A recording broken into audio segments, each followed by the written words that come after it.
Yo, yo, yo, yo, yo. The end of the year delinquent show is in the house. What's happening, everybody? JP, how's the Christmas and the New Year been for you, brother? Eventful. Let's just say it's been an eventful one.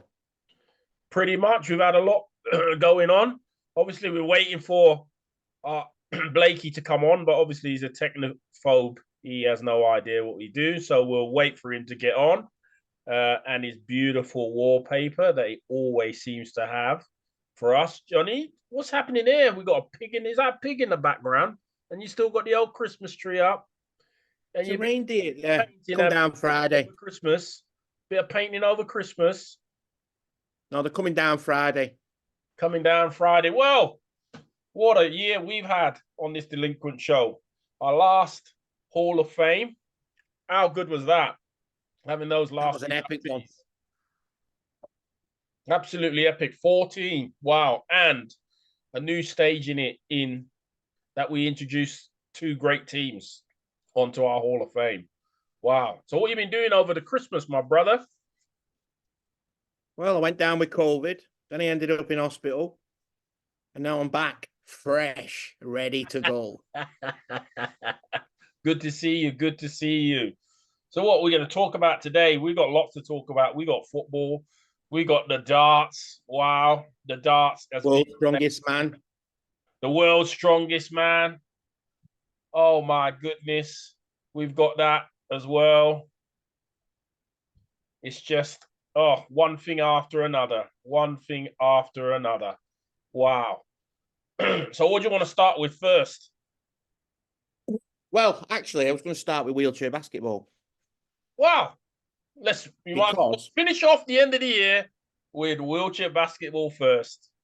You know, next week, the Oceania qualifiers start. Then that's it then. Yeah. We know the people for the repechage. How do you think, Australia's got a new coach? Brad Ness is now the head coach of the Aussies, so I've been told. Do you reckon that? Yeah. Isn't it amazing, Johnny? Do you know what's so amazing about that? They're giving it to somebody who's played the game before. We're still in crazy zone. Well, I wasn't going to say that because it's always me saying it. Yeah, but I'm going to say it. I'm going to say it. An ex-player that's been there, done that, got the T-shirts, gets the job. Which is how it should be because he's got lots of experience. Paralympic winner. What a thing. So it's going to be tough, that zone, to be fair. It will be tough, that zone. Who do you think is going to come through that zone? Well, I'm not being funny, but I think it might go down to if anyone gets reclassified. Because if that kid for Japan gets reclassified, the one who's sat inverted and he's got a disability in his hand, but he sits high, if he gets classified the way I.W.B.F. have been saying they're going to reclassify people with the hand disability, that'll cock up Japan's lineup big time. Well, what does that mean for the rest of the world? If he gets done, what does that mean for the rest of the world? Does that mean the rest of the world are going to get done exactly the same? And that if it happens, mess up all the lineups. If it happens to them and it happens to us, it'll affect our lineup just as much as it will theirs. And do you think that these teams are prepared for that, or do they just think they're above that? No, they're not prepared for it. If anything, they'll appeal it, but that'd be a waste. I think they'll lose the appeal if I.W.B.F. are going to stand by the classification rule change, and they're going to rule out these people who are beating the system. Well, then I think a lot of teams are going to be in for a shock. Well, I agree with you too, because if a 2-pointer and all he's missing is limbs, like his fingers or his toes, whatever like that, how is that fair for a 2-pointer who has got barely any stomach muscles and can't do the things that they can do? I don't understand that classification. How they're taking off they're taking off 2.5 points on some of them and 2 points on. Well, let's put it in old money. Could you see Pete Fimbo or Stevie Kane sitting on an inverted bucket? Never. No chance. Never going to happen. Can they tilt too? Do you reckon? Are they able to tilt? So That's what I mean. If these 2-pointers that have got the hand disability at the minute are able to tilt while sat inverted to put off a 4.5 taking a shot, then the classification system's wrong. And that's just gonna iron out the low pointers being attracted to come to our sport. so does that Why would the low pointers want to come if they're not going to get minutes? so does that mean the system needs changing? Well, I.W.B.F. look like they've identified it as it needs changing. And if they don't, well, then they should. Otherwise, you may as well just take out the point system and let teams play 4.5s. Yeah, I suppose so. It probably needs a radical change like it did before when they were just 4-pointers, if you know what I mean. And then they brought this 4.5. It needs a radical change.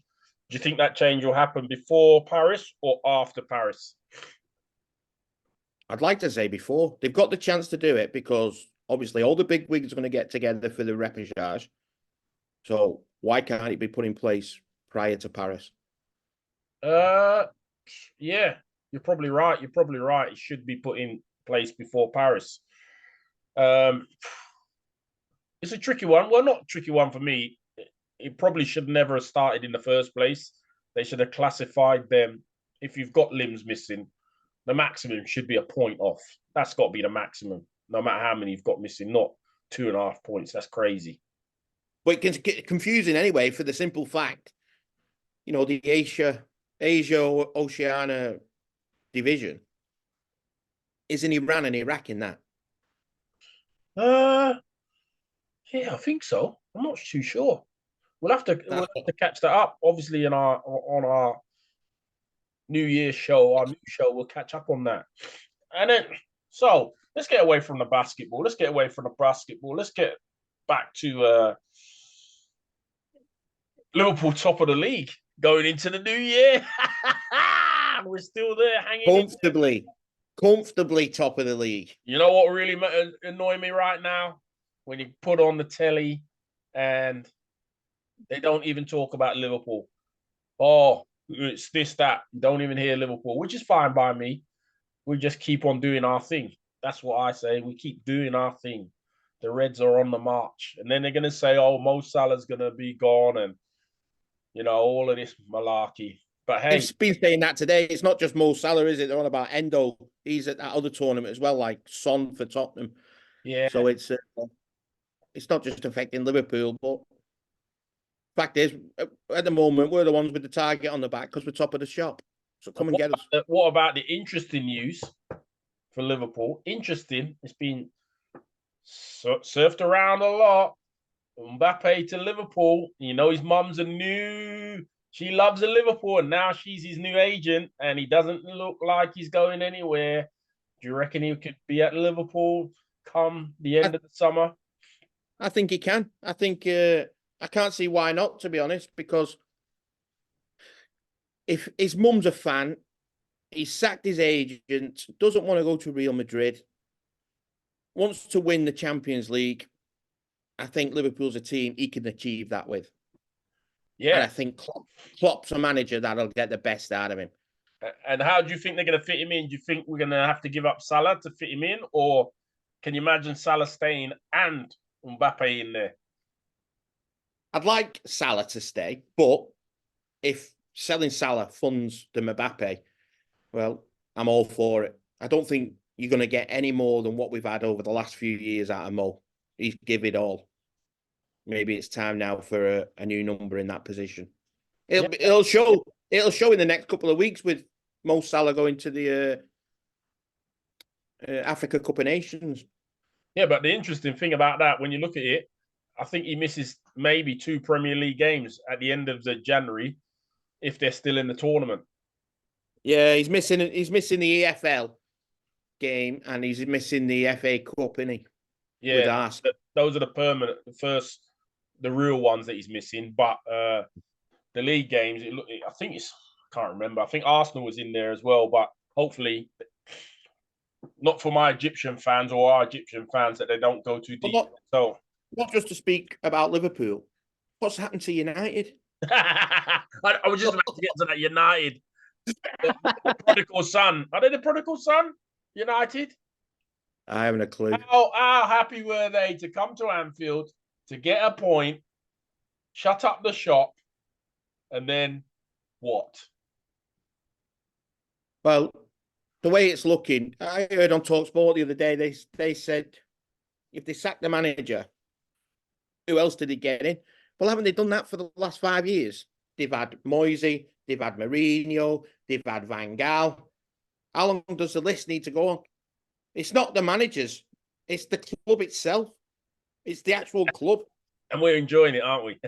Oh, I'm loving it. I hope Ten Hag stays for another 5 years. we thought it was fun when Ollie was at the wheel. But Ten Hag's even more funnier. Yeah, there's another one. Yeah, Ollie, yeah. Yeah, we thought when Ollie was at the wheel, it was bad.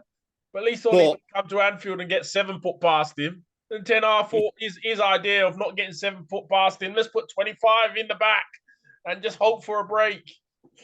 But changing subject, what about the darts at Christmas? Oh, my goodness. The darts at Christmas. Wow.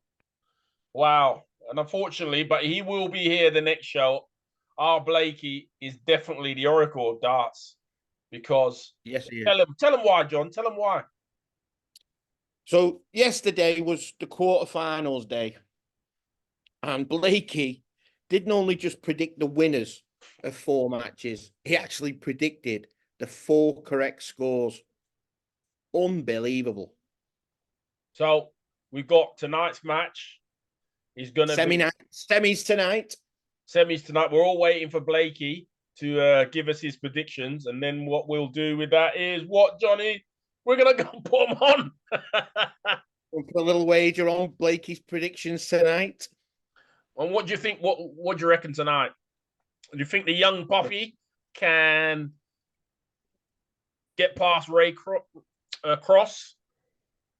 Well, Rob Cross had that comeback of all comebacks last night. How much did that take out of him, though? Oh, my goodness. Will he be brain dead? No wonder we got rain and thunderstorms. I think the voltage took all the power, every juice of the power. And now we got nothing. But I think Littler's scoring power will just overcome Rob Cross tonight. Yeah, but with Rob Cross, he's never out because I thought Dobie was your man. And you know Dobie was your man. And you was giving it to me all yesterday about Dobie's smoking your man. I said, listen, lad, everybody turn your teapots off.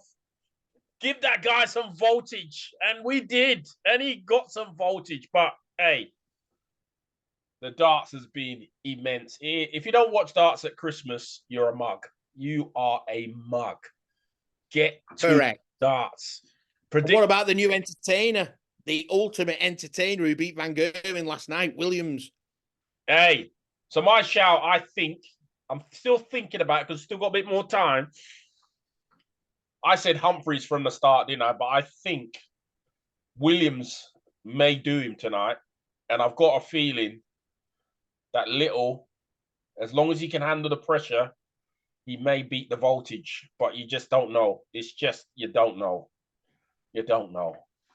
What do you reckon? I'm going Little Williams tonight. Oh, Little and Williams.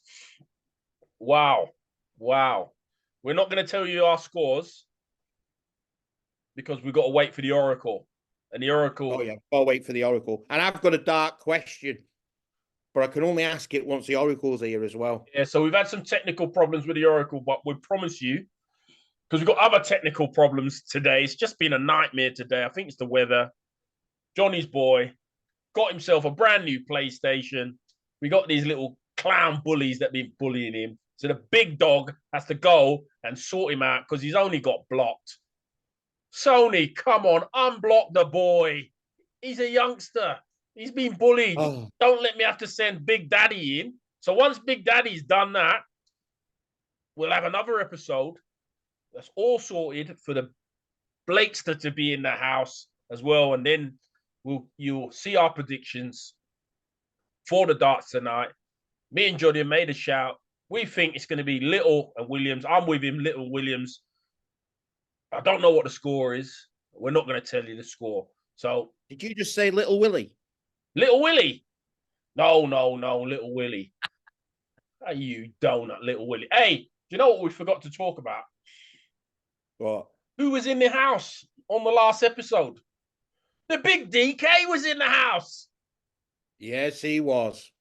The big DK was in the house, and what a show that was with the big DK. God. How cool was some of his stories? How cool. We need more. We need more. And we will get DK in the future. Don't worry about that. We've got. Yeah. Well, he did say once his book's going to be released, he'll come back on and promote it on here. But we have got somebody this week, we hope, that is exciting. He's one of our own. He is one of our own. So, and he's a Hellraiser. Oh, he's a Hellraiser. He's a Hellraiser. Woo-hoo-hoo. I can't wait for him. The Hellraiser. So, DK, we're saying to you, big up the DK. Big up the DK. Hey, what's happening with Cummins? Dill, where are you, lad? Yeah, Dylan Cummins. We're all set. Dylan Cummins. Come on down. The price is right. You're on, lad. Get on. Come on, lad. We want to talk basketball with you. We know you know basketball. Come on the show and talk basketball with us. Who else would like to talk basketball? Come on the show. I'd like to hear what Dylan's got to say about, well, I don't even know if he's doing the reportage commentating yet, because that's in France. Because I imagine if Dylan gets the commentating role for the reportage for IWBF and that, I imagine he could get a role for the Paralympics. Do you reckon they give us a shot at commentating? We could do, you know what? I've got an idea. We could do a watch along. What do you reckon about that? Yeah, we could. We could have game. The Saint and the JP watch along commentary, because I think that's what the people need and the people want. That's what I believe. That's what they want. Well, I know we'll be doing reports on the tournaments, but yeah, watch along sounds cool. That'll be fun. That'll be fun. So what else has been happening? I'm like lost for words. What else has been happening? We've done the darts. We've done a bit of basketball. Box sets. Finished the Godfather of Harlem. That is Romeo Dunn. Romeo Dunn. What's next on there? I have given you a few tips to go on. What you gonna? The next one, I think, you haven't watched Bulletproof. Bulletproof or All American. I can't believe you got to go Bulletproof because that's the shorter one. All American is kind of longer, a little bit longer. Anyway, I did get put off about the other one because I want to go back to basketball. Because talk to me about these Detroit Pistons losing 28 in a row. 28 in a row. Well, was it them the other night? I think it might have been them the other night. And at the end of the first quarter, it finished 48-23.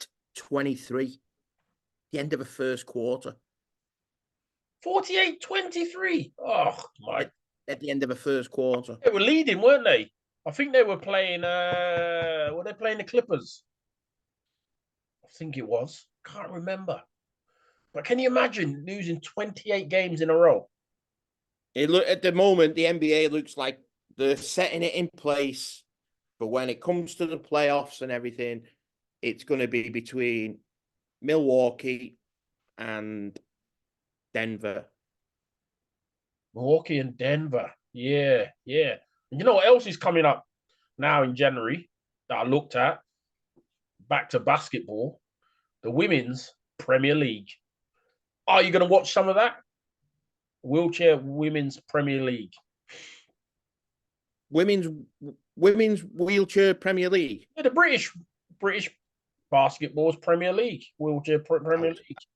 I very much doubt I'll be watching that. I did watch...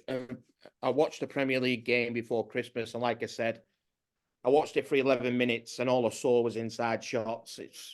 I'm glad I don't play this game anymore. I swear. I couldn't play it. There's no way I could play for 11 minutes and not witness an outside shot. That's boring. That's really peculiar, isn't it? If you're playing for 11 minutes and you don't even get an outside shot, that don't sound right. Okay. There's a reason there's a 3-point line. Take a shot behind it. Yeah. I would say the same. Take a shot behind it. That's the reason for the 3-point line. I know we it's like British basketball's gone downhill for that reason alone. That we've gone back to the days of the early to mid 90s where people only took a three when they were losing and chasing the game. Why? 3-on-2, fast break. Get one of your 3-point shooters sat out. Ping one in. Make the game more exciting. I feel sorry for all these mums and dads that go watching. All you're watching is someone get in the paint, get a shot up. Get in the paint, get a shot up. Oh, it's like Groundhog Day watching. I couldn't do it.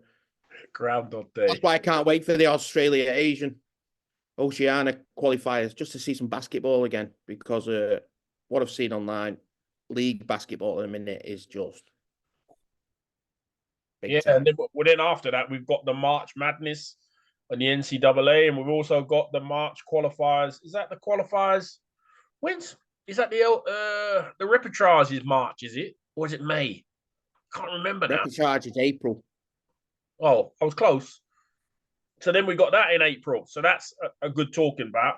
And I'm sure we're going to have a couple of guests on there who can talk about I think the repechage runs the same time as the NCAA Final Four. So we'll have March Madness, Sweet 16. Then after the Sweet 16, what's the 8 one called? Elite 8. Is it Elite 8? Yeah. Fine. And then the Final Four kicks off. I'm sure it's the same time as the repechage. Wow. So we got a good month. And I'm going back to football. And this is why I say football is a basket case. I know you're going to know what I'm going to talk about. Birmingham City. What? 11 games, 12 games ago, Birmingham City were in the playoffs. The basket case owners decides that let's go and get Wayne Rooney. And now they're sacking Wayne Rooney. They're just off a relegation. Are football owners idiots? That's my question to you. Well, it looks that way. I mean, what's his sacking going to cost the club? Is that club that minted they can afford that sacking after doing what's he had 15 games in charge and he's 3.5-year contract he signed. Unbelievable. So why do they keep hiring them? We got Gerrard in Australia. He even had on Sky Sports News today, his win percentage as a manager is like 23%. So the stats don't lie, did he? But somebody else will hire him. Gerrard, he's struggling in Australia. Lampard's had more chances than I don't even know. But yet these guys who it's just not, they've not got it in them to be managers, do you reckon? Or do we give them a bit more time? No. He shouldn't have been put in the first place. The other fella was doing a great job. Yeah, fifth. They were fifth and going great. Exactly. Fifth. But now, what, you fifth from bottom? No, I think they're fourth from bottom, to be fair. Absolutely fourth from bottom. Football is a basket case. That's all I've got to say. Football is a basket case. So, what are you expecting in the new year from wheelchair basketball? Our own association, what they're going to do, our teams. What are you expecting? From our association? Yeah, for our teams. Yeah. What do you expect? What are you expecting? Same old, same old? If you're thinking something's going to change, it's not. It's a fact. It's not. What's going to change? The only time it'll change is when people that have played the sport, been involved in the sport, are in charge. The more that these different sport people coming in, getting the jobs, it's a disgrace on UK sport putting these people in charge, in my opinion. Shame on UK sport. Whether I don't know if it comes down to the fact that ex-players and that are not putting themselves in for the jobs, because that we know that's not true. We know ex-players are putting the names down for jobs and that. It's like Joe Beswick and Claire Griffith are on the executive committee now. Yeah. Because it's a free role. You're not getting paid for it. Why degrade yourself? But do you think they can make a difference in their role that No, they're in? no, Or I just don't think they can make it. I mean, without being blunt, and I say it as it is, could they make a difference in the game when they played? No. So what are they going to do behind a desk or what? behind Oh, it's a new year. We're sweeping away the old. We're sweeping away 2023, which was had the ups and downs. We're going into 2024. We're going into the Paralympic year. We want gold medals. Do you think we're going to get the gold medals staying the same? Don't sit on the fence because you love to sit on the fence. I don't sit on the fence. If it's blue, I'm going to tell you it's blue. If it's, I'll tell you it's, you know what I mean? Do I think we'll get a gold medal? No. Yeah. I don't think we'll get a gold medal. Do I think we should get a gold medal? Yeah, I believe we should. And if you watch the 1996 footage on our YouTube channel, you hear Dan Johnson saying in an interview before that tournament starts, they've gone there to win a gold. Anything less than a gold, he's disappointed. Even if they get a medal, he was going to be disappointed because he was expecting a gold. That's how it should be right now. Because the level of international basketball is not up there. I believe they are expecting a gold, don't you? But how do you win a gold? This is my question to you, because we've heard lots from the people who have talked to us. The men who are the medalists all the time since 1996, they've been on in the medal games, are having a January camp. That's kind of a closed shop somewhere in Spain, I believe, but nothing else until Easter. How do you develop a team cohesion without training? That's what my question was. For all these people who were trying to get in to the A team, to the senior team, to go to a Paralympics, how do they break in? Because as it stands right now, some of you got a free holiday to Japan to go to this under-30s tournament, all the way to Japan for 2 games. Wow. Sign the check, sign them dollars away. That's done. What was the point of it? What was the point? Is anyone in that team that went to Japan for the under-30s team a potential to break into the squad to go to Paris? Definitely not. Will any of that 12 that went to Japan to the under-30s be going to the GB camp in January in Malaga? No. Hey, how do you know it was in Malaga? I thought it was somewhere in Spain. You're not sharing information with me, brother. Come on. God damn it. You know everything. You are the oracle of.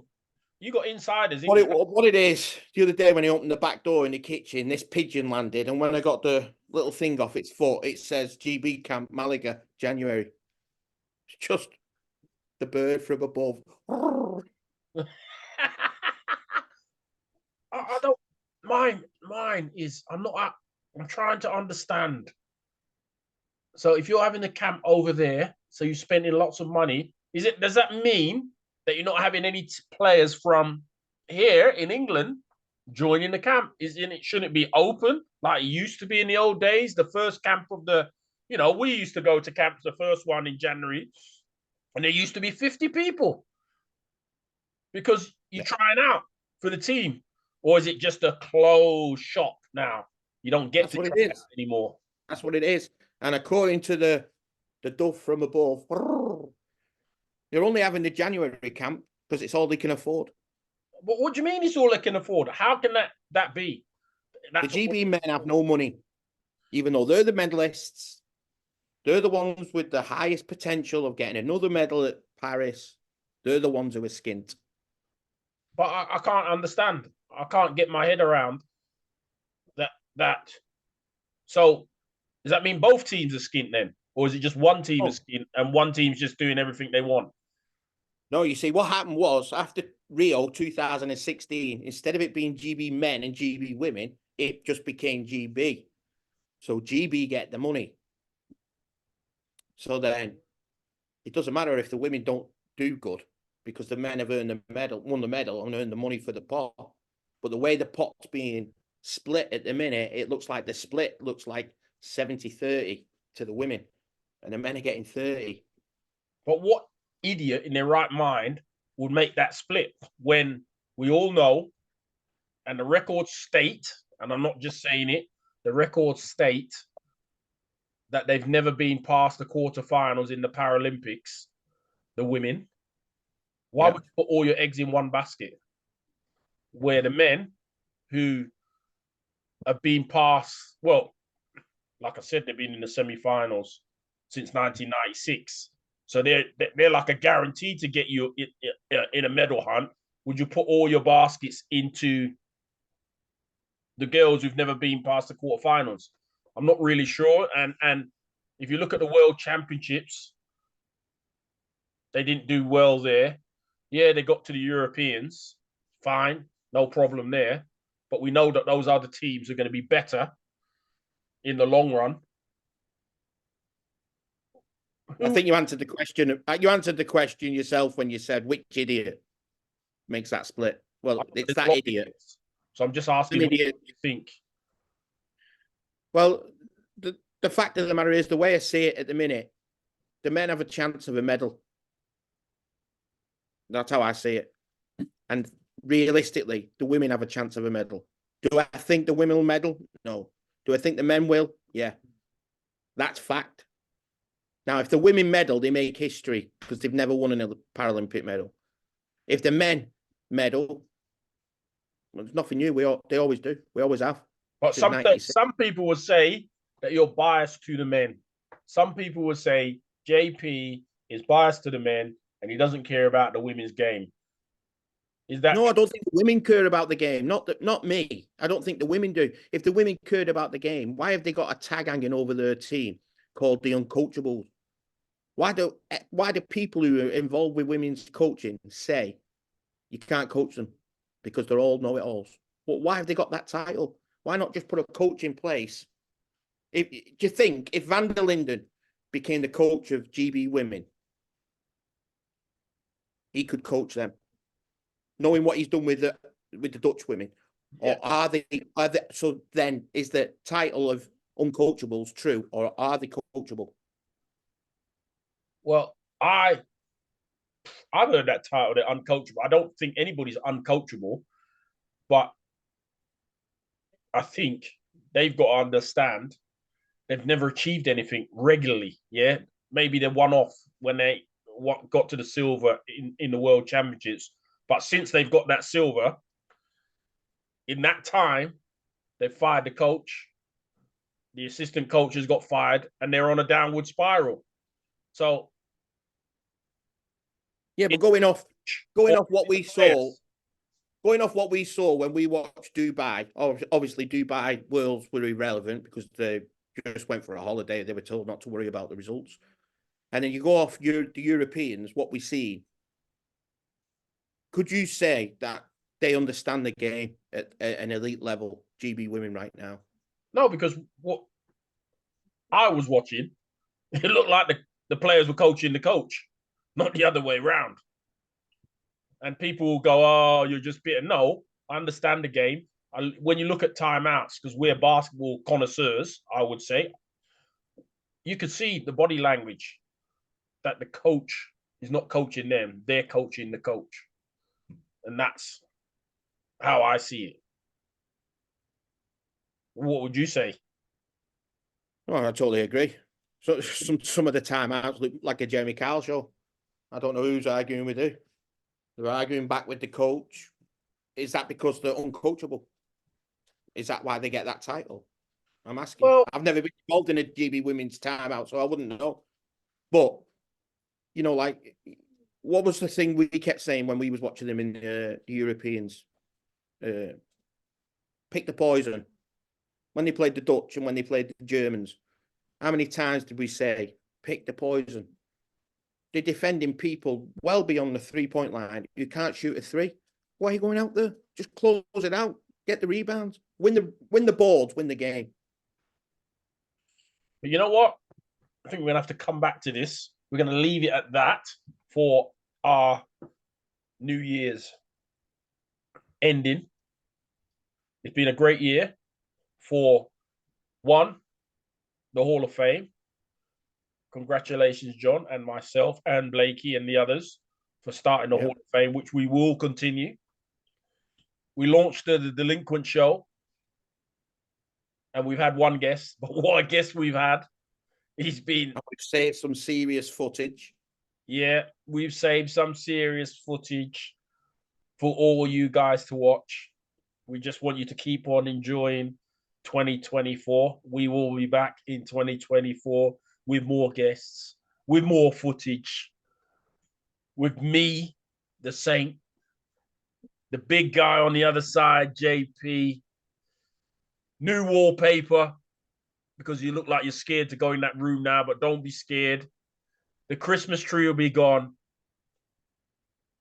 It's been a great year, John. Sum up your year for you. You have 1 minute to sum up your year. Well, I've enjoyed doing the Hall of Fame. It's been overdue for 20, 30 years. I'm glad we've done it because it shows you what a great history our sport has in this country. And it was going to be lost. I'm loving saving the footage. And I'm loving the interaction between, other members and that. The page on Facebook's growing. The YouTube channel's growing. We're getting more viewers for the podcasts. And there's still a lot of more history to be saved. Thank you, JP. This has been the Delinquent Show. We're signing out for 2023. See you guys. Good times in 2024, where it will be myself, the Saint, JP, who's my second in command, and the effervescent Peaky Blinders, Blakey, will be with us in 2024. We're out. Peace out, brothers. Good times.